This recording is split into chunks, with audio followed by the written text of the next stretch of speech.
diyaar garowdaan insha Allah in jaamacadda u gali lahayd inaynu iskaga diiwaan galin lahayn maadaama jaamacadda iyadu inoo timid. marka koowaad waxaan soo dhaweynayaa jaamacadda New Generation oo ah markii labaad ay degmada sano kale soo gaaraan. jaamacadda New Generation oo dardargelinaysa geed kasta iyo goob kasta waxbarashada lagu gaarsiiyo ardayda gobolka Gabiley ayaa maanta safar ugu ambabaxay degmada Alay Baday ee gobolka Gabiley oo jaamacaddu safarkii labaad ay maanta ku baxday. waxay gaadhisay deeq bugaaga oo ka kooban 700 oo buug. sidoo kale jaamacadda New Generation ayaa halkaas ku soo bandhigtay fursadaha kala duwan ee hayso ardayda degmada Alay Baday kulliyadaha kala duwan ay bixiso sidoo kale waxay ka duwan tahay jaamacadaha kale ee gobolka Gabiley. jaamacadda New Generation oo lagu majeerto aqoonta yale ayaa ka mid ah jaamacadaha ugu tayada fiican ee waxbarashada Somaliland. qiimayntii lagu sameeyay jaamacadaha dalka ka howlgala ee Somaliland jaamacadda oo dardargelinaysa kor u qaadista adeegga waxbarasho. safarkan ugu baxday degmada Alay Baday ee gobolka Gabiley ardayda degmada Alay Baday ayaa soo dhaweeyay jaamacadda New Generation oo isku xilqaantay imaatinka soo bandhigida iyo deeqdan ee bugaagta. waxaana ay maamulka iyo ardaydaas ay sheegeen inay jaamacadda New Generation ku soo biirayaan maadaama ay ka mid tahay jaamacadaha ugu sarreeya ee Somaliland ku yaala. diyaar garowdaan insha Allah in jaamacadda u gali lahayd inaynu iskaga diiwaan galin lahayn maadaama jaamacadda iyadu inoo timid. jaamacadda New Generation ayaa loo aasaasay kobcinta iyo kor u qaadista adeegga waxbarashada. tallaabadaasina waa mid maanta hirgashay isla markaasina mid dhashay sanad wareynimana waxaa gobolada Jamhuuriyadda Somaliland ka qaran jabiyay daayar tiro badan oo ka aflaxay aqoonta iyo cilmiga ay ka barteen jaamacadda New Generation. waxaana ay jaamacaddan ku doorteen shahaadadeed oo ah mid la aqoonsan yahay aqoonta ay bixinayso mid tayo leh iyo xiriirka maamulka macalinka iyo ardayga. waana tallaabada ay jaamacaddani kaga hormartay jaamacadaha kale.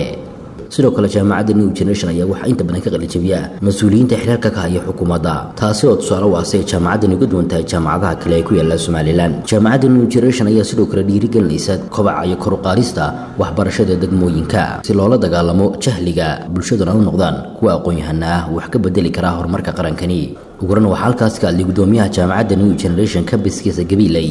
Maxamuud Maxamed Said madaxa tababarada jaamacadda Bakor iyo sidoo kale macallin Sakariya Axmed. sharaf bay tahay maanta inaanu joogno anagoo ka socono jaamacadda New Generation ahna gudoomiyaha qaybta Gabiley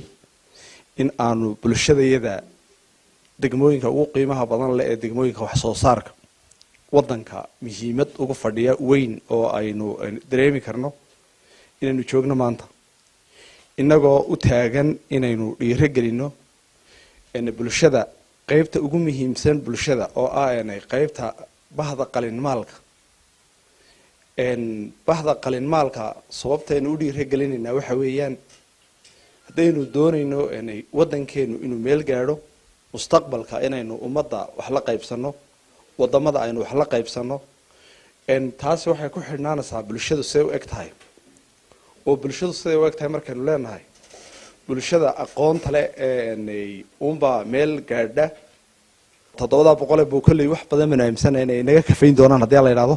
wax badan oo kalena waan idinku soo dari doonaa insha Allah. waxaan idinkaga tagayaa wax kasta oo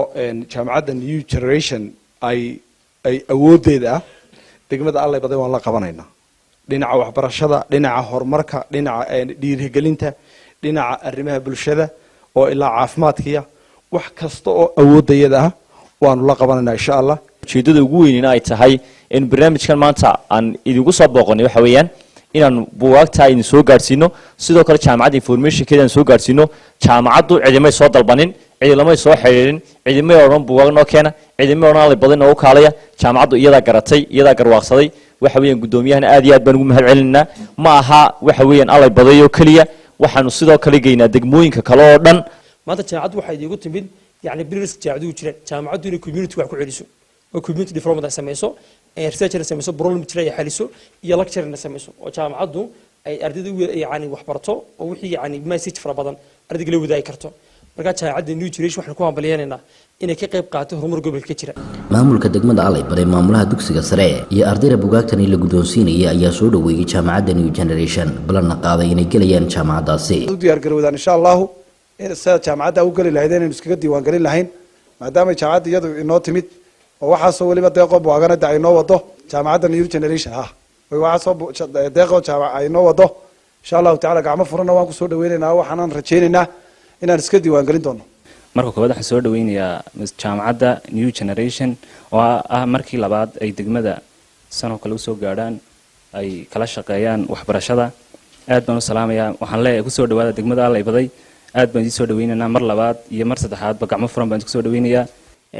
jaamacadda new generation aad iyo aad baan ugu mahad celinaynaa inay bulshadeedii maanta wax kusoo celinayso oo ay buwaag noo keentay runtii ardayda mid baan odhan lahaa waxaan odhan lahaa uun buwaagtaa laydin keenay ka faa'iidaysta wax akhrista gabagabadina waxaa halkaasi ka hadlay maayar ku-xigeenka degmada gabiiley oo laga soo doortay degmada allay baday runtii farxad weyn ayay noo tahay maanta inay degmada allay baday jaamacadda new generation masaafo intaa leeg inooga timaado oo wax ilaahay aada loogu mahadnaqo oo ay noo soo gaarsiiso 700 oo buuga oo isku jira waxa weeyaan nooc walba muhiimadda ugu weyn waxa weeyaan maadaama jaamacaddu ku taala gobolka inay waxa weeyaan la dareen ahaato dadkeeda iyo deegaankeeda inay wax gaarsiiso ama ku celiso jaamacadaha gobolka dhammaantood allay baday waa imaadaan jaamacad walba inta waxay u imanaysaa horumarka allay baday si ay wax uga qayb qaadato wax ugu celiso bulshadeedii runtii aad iyo aad baan uga mahad celinaa jaamacadda new generation iyo waxa weeyaan gudoomiye saad iyo tiimkiisa sida quruxda badan ee ay soo gaarsiiyeen deeqda waxbarasho ardayda reer allay baday oo runtii waxa weeyaan 4 sano u dambeeyayba dhibco fiican ka keenayay darajooyinka A iyo B u badnaa runtii dadaalka ay muujiyeen waan ku ammaananaa waxaan leeyahay taasi maanta waxa weeye waa taaladii jaamacaduhu ku imanayaan